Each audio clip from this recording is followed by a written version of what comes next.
Salam əziz izləyicilərim, kanalıma xoş gəlmisiniz. Bugünkü videomda günlərcə qalsa belə boyatamayan çox dadlı şirniyyatın hazırlanmasını sizinlə paylaşıram. Mayalı xəmirlə 2 içlikli, qatları tel-tel sayılan, umaclı, qozlu bükmələrdir. Çay süfrəsinə yaraşan çox dadlı bir şirniyyatdır. İndi keçək qozlu bükmələrin hazırlanma qaydasına. Bunun üçün əvvəlcə ərzaq qabına ilıqdan biraz isti süd əlavə edirəm. 200 ml stəkanla 1 stəkanda ilıqdan biraz isti su əlavə edirəm. 2 dolu xörək qaşığı şəkər tozu, 1 dolu çay qaşığı da instant quru maya əlavə edib qarışdırıram. Maya tez əriyən mayadır, ona görə gözlətmirəm. Elə şəkər tozu ilə maya əriyəndən sonra 1 ədəd sındırdığım yumurtanın ağını sarısından ayırmışam. Ağını xəmirə qatıram, sarısını sonda xəmirin üstünə çəkmək üçün qoyuram bir kənara. 1 paket 5 qram da şəkərli vanil əlavə edib bu ərzaqları da biraz qarışdırıram. Un tökürəm. Yarım çay qaşığı da duz. Unun hamısını birdən əlavə eləmirəm. Hissə-hissə əlavə edirəm. Əvvəlcə biraz qarışdırıram. Artıq çətin olduqda qalan unu da əlavə edib əlimlə xəmir yoğururam. Ələ yapışmayan yumuşaq bir xəmir olmalıdır. Xəmir üçün 5 stəkan un istifadə elədim. Stəkan ölçüsü 200 ml-dir. Videolarımda həmişə qeyd edirəm, onun çəkisi növünə görə, bir də yumurtanın ölçüsünə görə dəyişə bilər. Xəmiri yoğurandan sonra sonda xəmirin üzərinə 30 qram otaq temperaturunda yumuşalmış kərə yağını əlavə edib, yağla da bir yerdə xəmiri, yağ xəmirə hopana qədər yaxşı-yaxşı yoğururam. Xəmiri 3-4 dəqiqə yaxşı-yaxşı yoğurmaq lazımdır. Onda xəmir çox yaxşı alınır. Belə gördüyünüz kimi ələ yapışmayan hamar bir xəmir alındı.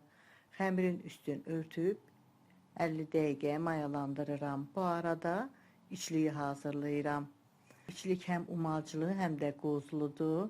Umaclı içlik üçün qaba 5 xörək qaşığı un, 4 xörək qaşığı şəkər tozu, 1 paket şəkərli vanil, 2 yemək qaşığı qədər də kərə yağı əlavə edirəm. Bunları əlimlə ovuşdurub umac hazırlayıram. Belə umacım da artıq hazırdır, onu da qoyuram bir kənara.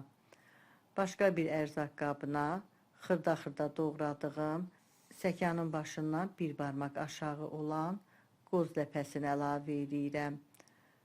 Üzərinə 4 xörək qaşığı şəkər tozu, 1 çay qaşığı da kərə yağı əlavə edib, onu da əlimlə ovuşdurub qozlu içlik hazırlayıram. Xəmirim artıq demək olar ki, yaxşı mayalanıb.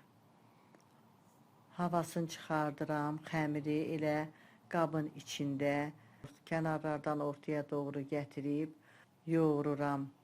Xəmiri yoğurmaq lazımdır, onda havası çıxır, bişəndən sonra da mayanın qoxusu gəlmir. Yoğurduğum xəmiri dəzgahın üstünə qoyuram. Əlimlə biraz uzun sov şəkil verib, xəmir kəsənlə 2 yerə bölürəm. Kəsdiyim hissələri əvvəlcə 2 yerə bölüb, hər birini 3 hissəyə kəsirəm. Ümumilikdə 12 yerə bölürəm. Xəmir parçalarını götürüb, əlimlə yuvarlayıb kündələr tuturam. Hamısını eyni ölçüdə hazırlayıram. Un səpdiyim qaba yığıram. Üstün örtüb bir 15 dəqiqədə kündələrin düşməsini gözləyirəm. Kündələri yağlamaq üçün 150 qram ərinmiş yağ götürmüşəm. Üzərinə 3 yemək qaşığı da bitki yağı əlavə edirəm. Mayalanmış kündələri oxlovla yaymıram. Elə videoda göstərdiyim kimi kündələri yağın içinə qoyub, əlimlə biraz yağın içində kündələrin üstündən biraz basıram. Hər iki üzü yaxşı-yaxşı yağa batır, sonra dəzgahın üstünə qoyub əlimlə yayaraq böyüdürəm. Xəmir yağa batandan sonra çox yumşaq olur, çox rahatlıqla da genişləndiyi qədər böyütmək olur. Bu qaydada əlimlə böyüdəndən sonra hazırladığım umaclı işlikdən yaymanın üstünə səpirəm. Biraz seyrək şəkildə umacdan əlavə edirəm. Yaymanın hər iki tərəfini də üst-üstə gətirib əlimlə çəkib düzəldirəm. Hazırladığım qozlu işlikdən xəmirin hər yerinə əlavə eləmirəm. Elə videoda gördüyünüz kimi bir tərəfindən əlavə eləyirəm. Sonacan özümə çəkərək rulon kimi bükürəm. Uç hissəsini əlimlə sıxıb bərkidib, ovucumun içində hər iki əlimlə sıxıb yastılayıram. Bu qaydada qat-qat içlikli qozlu bükmələr hazırlayıram. Birini də hazırlayım, hamısını eyni qaydada, yenə eyni qaydada kündəni yağa batırıb, barmaqlarımla biraz üstündən batırıram ki, hər yeri yaxşı yağlansın. Sonra dəzgahın üstünə qoyub, əlimlə böyüdürəm. Eyni qaydada umaclı işlikdən səpirəm, hər iki tərəfini üst-üstə qatlayıb, əlimlə düzəldirəm. Yenə qozlu işlikdən əlavə eləyib, sonacan rulon kimi büküb, onu da eyni qaydada hazırlayıram.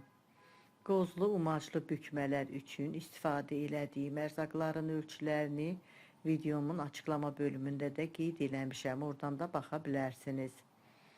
Çox asan bir üsuldur. Oxlovla yaymağa ehtiyac yoxdur. Elə yağlı xəmiri əllə çox rahatlıqla açıb istənilən şəkildə bükmək olur. Hamısını eyni qaydada hazırlayıb formalara yığıram. Üstün örtüb bir 15 dəqiqədə yerində mayalandırıram. Mayalanmış işlikli xəmirlərin üzərinə çəkmək üçün ayırmış olduğum yumurta sarısına bir çay qaşığı bitki yağı əlavə eləmişəm. Yumurta sarısından xəmirin üstünə hər yerinə çəkirəm.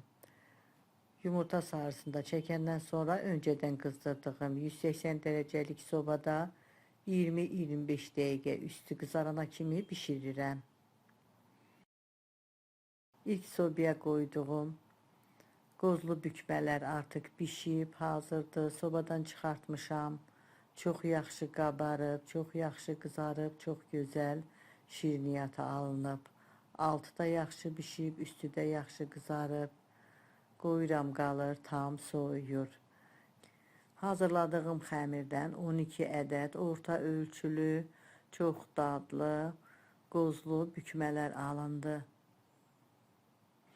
Çox asan bir şirniyyat reseptidir.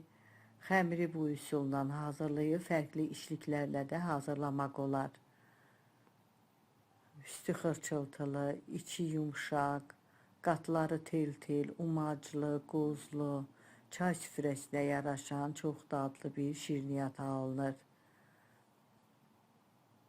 Siz də hazırlayın, əminəm çox xoşunuza gələcək. Hazırlayacaq olan hər kəsə öncədən nuş olsun deyirəm. Əgər bu videom da sizin üçün faydalı oldusa, izlədikdən sonra bəyənməyi, dostlarınızla paylaşmağı, şərh bölümündə öz fikirlərinizi mənimlə bölüşməyi unutmayın. Sağ olun, yeni videolarda görüşənədək.